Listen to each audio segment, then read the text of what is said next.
Boa tarde a todos.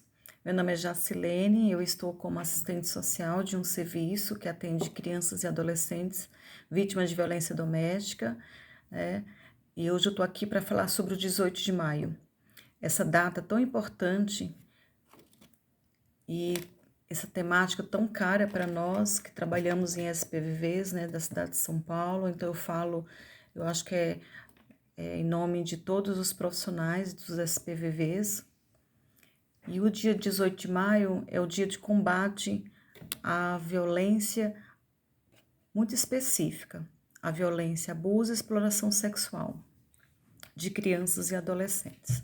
Essa conquista, ela demarca uma luta de 24 anos, né, pelos direitos humanos de crianças e adolescentes no território brasileiro. Então, há 24 anos que o dia 18 de maio foi promulgado como um dia de combate a esse tipo de violência contra a criança e adolescente. E se deu através disso, através da lei de 9.970 de 2000, como foi falado, né? Então, eu acho que essa campanha ela vem para nos inquietar, para trazer informações, conhecimento, mas também para nos convocar a uma ação protetiva. Cada um de nós somos responsáveis por todas as crianças, aquelas que eu conheço e aquelas também que eu não conheço. Através do artigo 227 da Constituição Federal, está preconizado lá que cabe à família, à sociedade e ao Estado cuidar de todas as crianças e adolescentes, né? Então, nós, quanto sociedade, quanto profissional, nós temos essa responsabilidade, essa corresponsabilidade na proteção de crianças e adolescentes. Então, esta lei, ela veio para que o Brasil, exatamente nesse mês, no mês de 18 de maio, nessa data, que o Brasil pare para todos os profissionais falarem sobre esse tema. É um tema espinhoso, é um tema tabu, é um tema que muitas pessoas têm dificuldades, mas nós precisamos nos informar, ter conhecimento, para que nós possamos falar com as nossas crianças, com os nossos adolescentes sobre esse tema, porque o único caminho viável para que as crianças e adolescentes sejam protegidos é através da informação, através do conhecimento. Ela tem que saber o que é a violência, para quando algo acontecer com ela, ela identificar que é uma violência e pedir ajuda para aquelas pessoas mais próximas de sua confiança. Então, no dia 18 de maio, nessa data tão importante, tão cara para nós, principalmente para mim, eu convido a cada um de nós a nos informar, a busca de conhecimento para que nós possamos trabalhar com as crianças e adolescentes de uma forma que possamos ser pessoas que elas vão nos escolher para revelar a situação e conscientes, sabemos os órgãos competentes para fazer a denúncia. Então, seja essa voz para as crianças e adolescentes que não depende dela para os direitos sejam efetivados, ela depende de um adulto, né? Então, ela não se defende sozinha. Acho que pensar isso, né? Isso aguça nos adultos saber que crianças e adolescentes, para terem seus direitos efetivados, eles precisam de um adulto, seja pai, mãe ou responsável, ou algum ente querido, né? Então, vamos fazer desse 18 de maio uma ação coletiva de informação, de conhecimento, para que nossas infâncias e as nossas adolescências sejam protegidas em todos os ambientes em que ela frequente.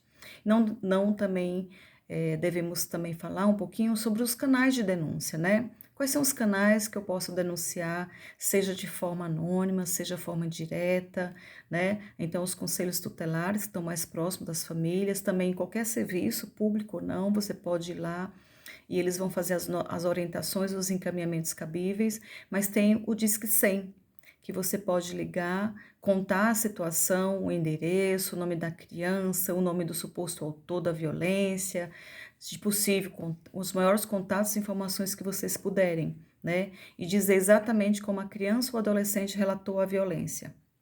Sem cunho moral, sem uma forma da gente proteger as crianças, é não colocar também as nossas questões e valores pessoais dentro do relato da criança, né? Então, falar no Disque 100, relatar, notificar tudo exatamente como a criança falou, né?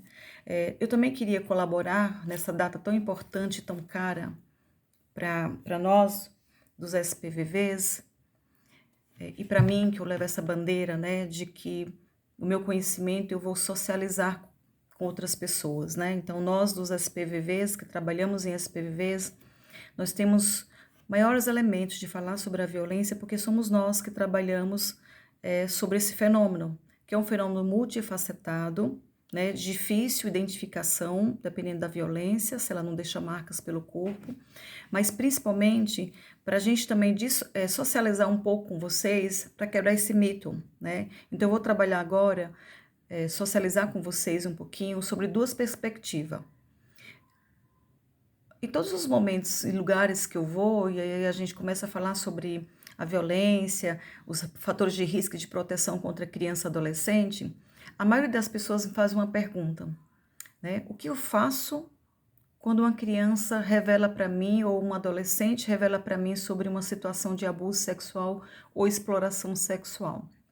Então eu percebo que o maior sofrimento também para aquela pessoa que recebe os relatos, né, que ela foi escolhida por uma criança ou por uma adolescente para fazer o relato, para revelar toda a situação de violação de direito, de violência que ela está passando, não é qualquer pessoa. A criança ou adolescente ela vai eleger. Dentre tantas, ela elege uma pessoa que naquele momento ela se sente segura, ou que ela ocupa um espaço de segurança, ou ela transmite para essa criança, ou ela transmite para esse adolescente força e proteção, por isso que ela revela, né? E nós vamos falar nessas duas perspectivas. Então, se a revelação for para a família ou aquela pessoa da família extensa, amigo, vizinho, como proceder. E também para profissionais. Em relação à família, eu acho que o mais importante que a gente tem que ter nessas duas perspectivas é não tirar da nossa mente. Quando uma criança ou uma adolescente vem até nós, independente de família extensa, vizinho, amigos, professores, colegas, não importa quem seja, e também profissionais de serviços, a primeira coisa que a gente tem que colocar na cabeça é que não cabe a nós saber se houve ou não houve essa violência, se a criança ou adolescente está falando a verdade. Então não cabe a nós, nesse momento não cabe a nós, porque nós não somos policiais, não somos nós que vamos fazer a investigação. A gente apenas é um mediador, que a criança nos colocou nesse papel de ouvir o relato e a gente vai ser mediador entre os órgãos competentes para que esta violação não se repita mais, para que essa criança seja protegida e para que esse adolescente seja protegido. Então, em relação à família, trazendo isso na nossa mente, que nós não somos policiais. A nossa pergunta, o nosso posicionamento é de acolher, de ouvir a criança e o adolescente nos seus relatos, né? Então, o primeiro lugar que a gente precisa pensar é que eu não sou policial.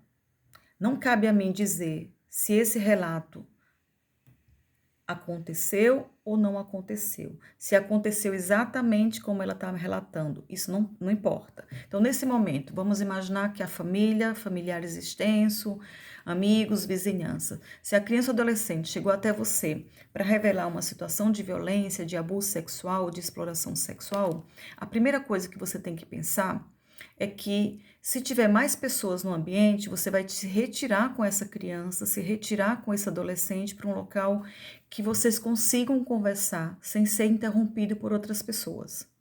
Então, pensar no local. Qual o local se eu estou na minha casa? Qual o local da minha casa que eu posso preservar essa fala dessa criança adolescente?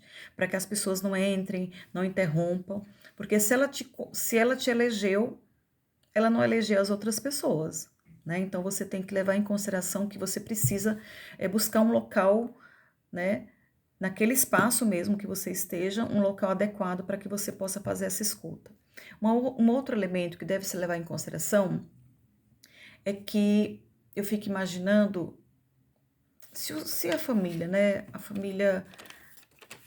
ela vai pensar que ela também está no meio dessa mesma dinâmica, né? Porque ela escuta aquela criança, adolescente, mas ela conhece o autor da violência, ela também tem um relacionamento com ela gosta dessa pessoa. Então, se coloque neutro nesse momento. Mesmo que você conheça a criança ou adolescente, mas que você também conheça a família ou esse autor da violência. Então, em primeiro lugar, é isso, é tu colocar num lugar reservado para que você possa dar continuidade a este momento de revelação, para que não seja interrompido. Um elemento que deve ser importante é você fazer essa escuta atentamente, né? Mas cuidado com caras e bocas. Quando a criança vai falando alguma coisa, você arregala os olhos.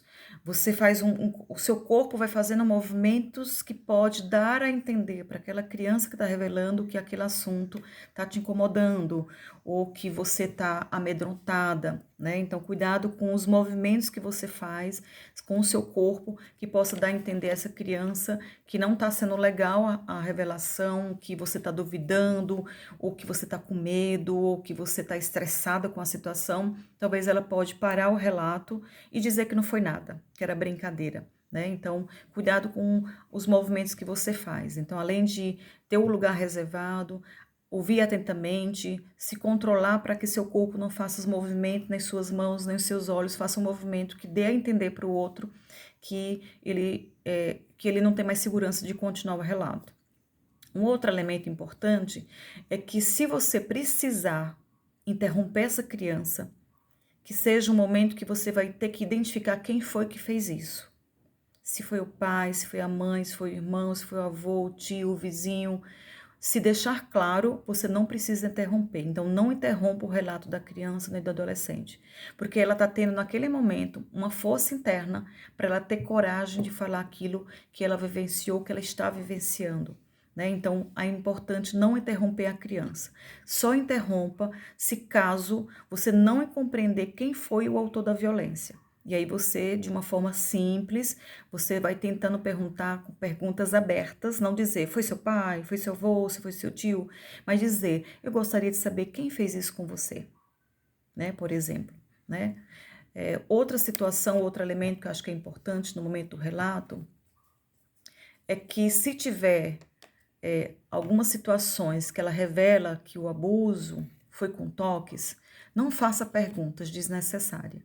Como foi, se houve penetração, se foi com o dedo, aonde, que hora, se doeu, se ela gostou, é desnecessário. Isso não pode acontecer em hipótese nenhuma, porque nem nos SPVVs a gente faz esse tipo de perguntas. As perguntas são com objetivos e intencionalidades. Então, se nesse momento você não é um profissional que vai atender esta criança, então é desnecessário perguntas invasivas, perguntas que vai colocar essa criança no momento desorganizado ali, vai desorganizar o relato dela. Né? Então, não faça perguntas desnecessárias, porque nesse momento não cabe a você fazer essas perguntas, porque você não vai dar continuidade a um atendimento. Não é você a pessoa de referência que vai dar um atendimento, porque mesmo no atendimento a gente não faz esse tipo de perguntas. São outras perguntas que a gente faz de modo didático, dinâmico, para que essa criança, essa adolescente consiga aí abrir um espaço que ela consiga se enxergar, que ela pode revelar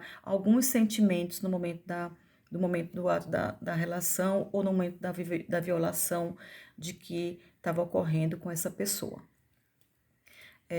Agradeça depois que ela fizer todo o relato, que você não precisar fazer perguntas, ou se fizer necessário fazer pergunta, você identificar, não ficou claro para você quem foi a pessoa, porque isso é importantíssimo, você tem que identificar. Né? E muitas vezes a criança ela pode até revelar como um sonho, como uma terceira pessoa que passou por isso. Então você precisa identificar, mas cuidado com as perguntas. São perguntas abertas, não são perguntas que ela possa responder sim ou não. Porque a criança, por exemplo, vou dar um exemplo. Se você perguntar, foi ele que mexeu com você? O mexer nosso, que simboliza o mexer nosso, não é o mesmo sentido do mexer da criança, para a criança. Deu para entender? Então, são perguntas abertas que você precisa identificar aí, principalmente o autor da violência.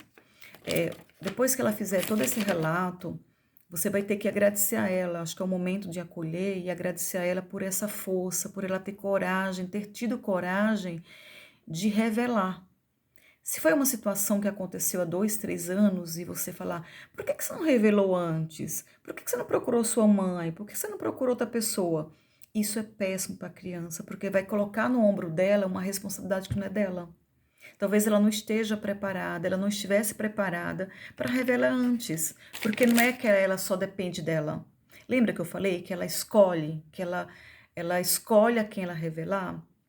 Então, talvez naquele momento ela não identificou, ou então naquele momento não teve a oportunidade de falar para aquela pessoa que ela queria, porque sempre tinha pessoas próximas, ou então a pessoa que ela queria falar mora em outro território. Então, vários elementos. O mais importante, não importa se foi recentemente, se foi há anos atrás, agradeça a ela e diga que você ficou feliz por ela ter tido coragem de revelar. Agradeça por este momento.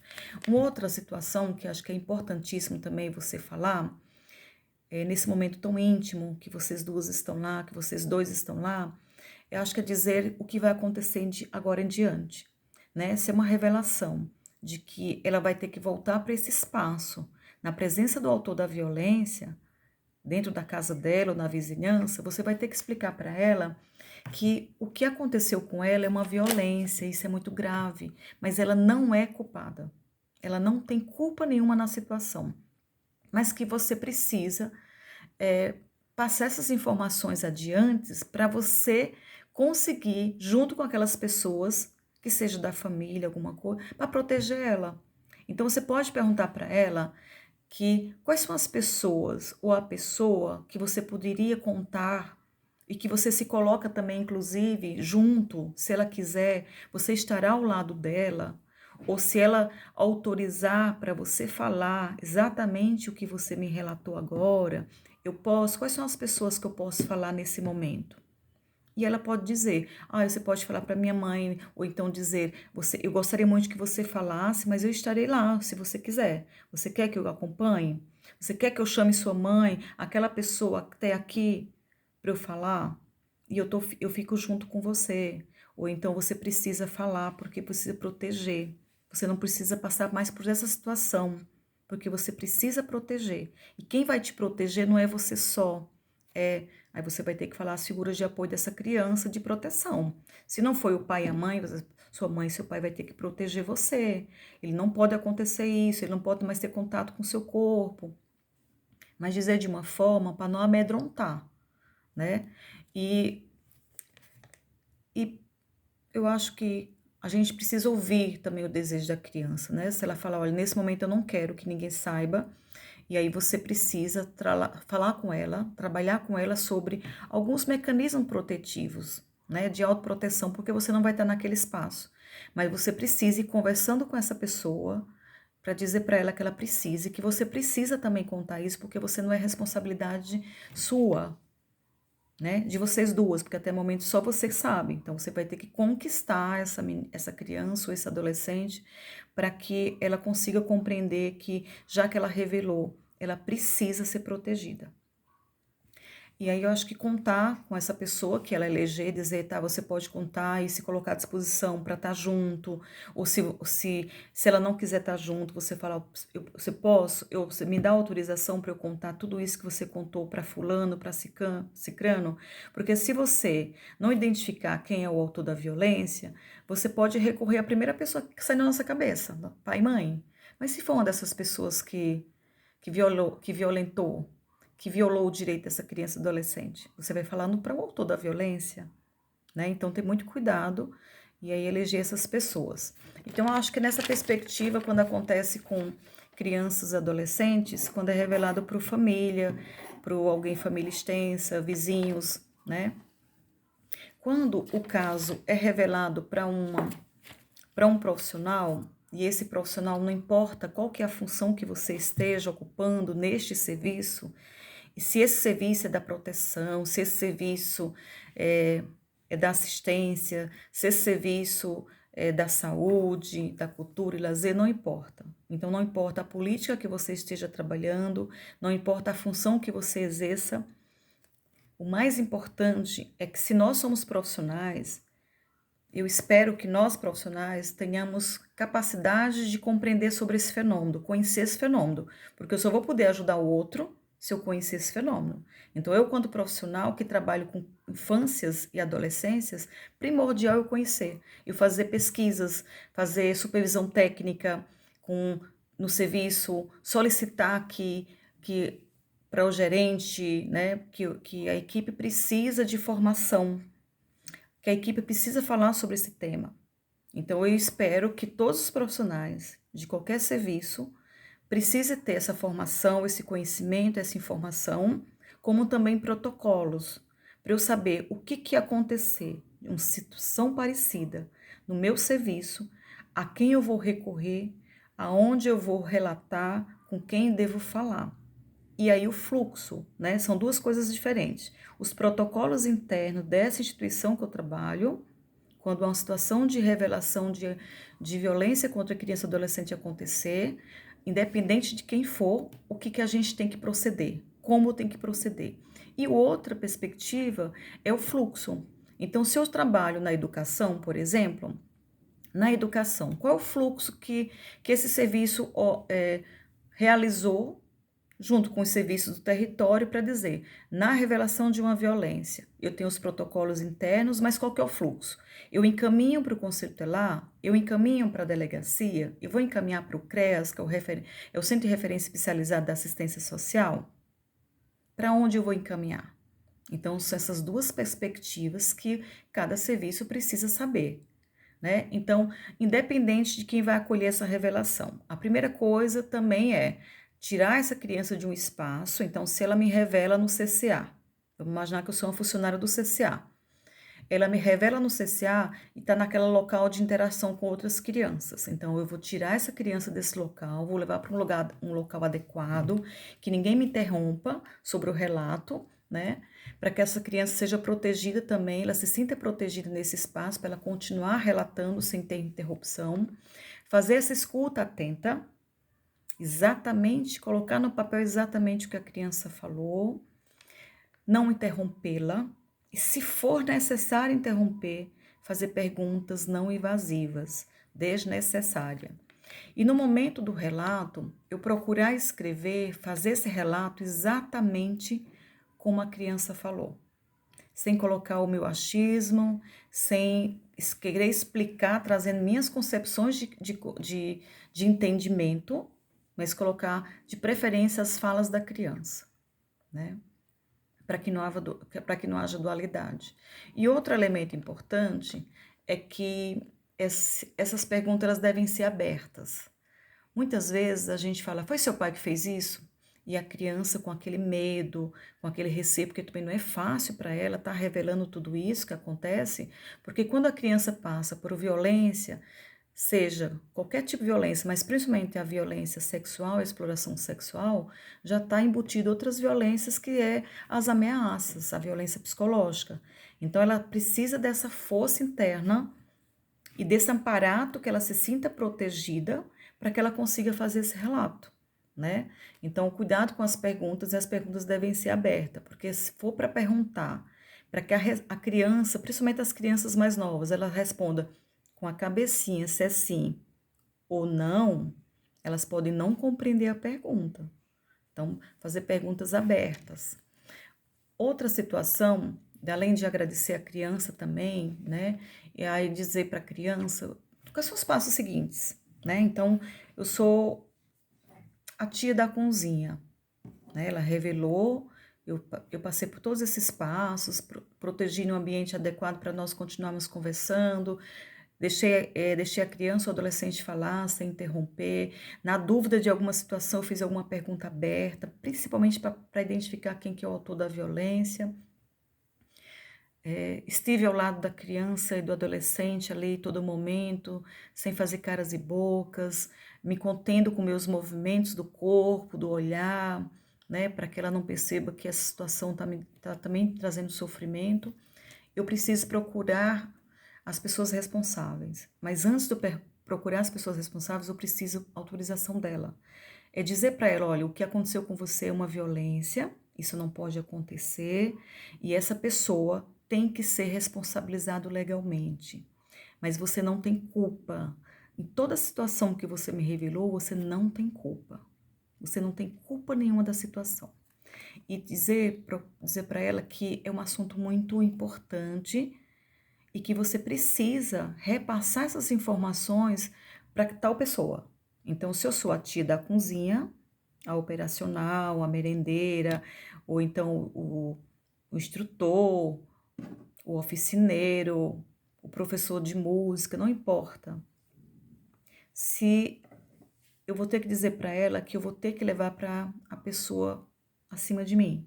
Então, se eu sou do CCA, por exemplo, eu tenho que dizer que eu vou falar com a gerente sobre essa situação, porque você não pode passar por uma situação dessa, porque nenhuma criança e nenhum adolescente pode passar por uma situação dessa, que tem leis que estão lhe protegendo, tem serviços que vai lhe proteger, e vai dizer, eu vou falar com fulano.